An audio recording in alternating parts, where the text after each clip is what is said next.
Hello there, dear friends, and welcome once again to the Relaxed Fantasy Review. Today, we're continuing our series in the brand new Player's Handbook, and we're wrapping up our discussion on the Paladin. We've only got one subclass left to talk about, and it is well renowned for being one of the strongest subclasses in D&D.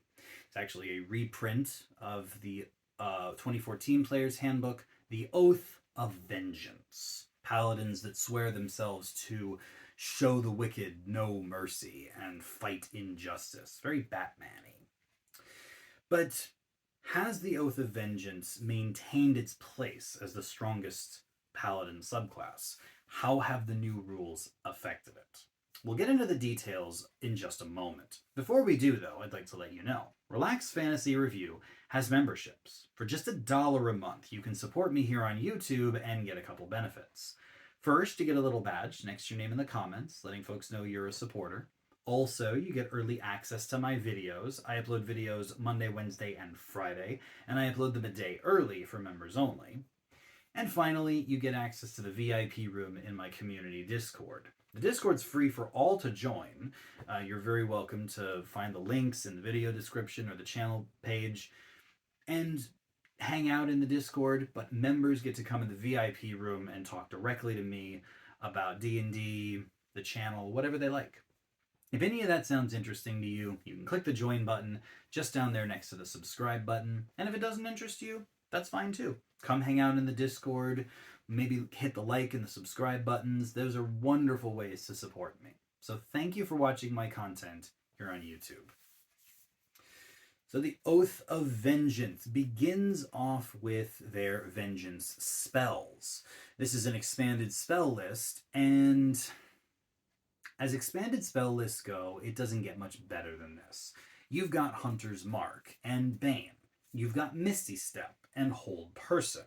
You've got Haste. You've got Banishment. You've got Dimension Door. You've got Hold Monster. This is an excellent spell list and really exemplifies the best of, spellcasting in D&D. You really can't go wrong with these. I give this 10 out of 10. It's an amazing expanded spell list. The other thing you get at level 3 is your Channel Divinity, the Vow of Enmity. And would you believe it, they made it stronger than before.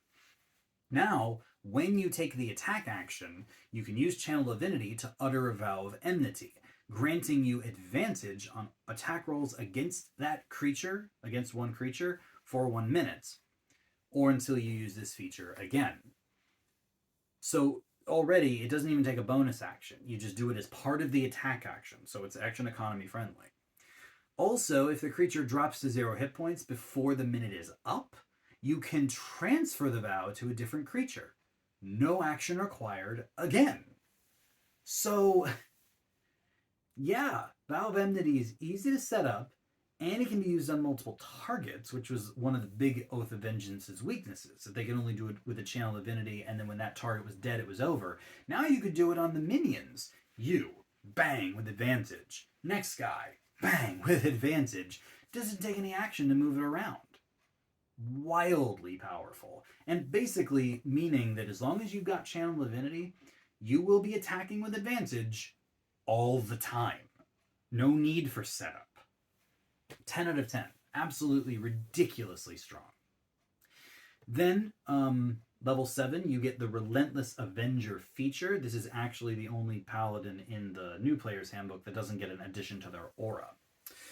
When you hit a creature with an opportunity attack, you can reduce the creature speed to 0 until the end of the current turn, and you can move up to half your speed as part of the same reaction, which doesn't provoke opportunity attacks. I mean, this is similar to the Sentinel feat, hitting a creature and locking them in place, and then giving yourself a little bit of battlefield maneuverability. It's good. It's a really strong power, especially if you've got enemies that are trying to maneuver around you.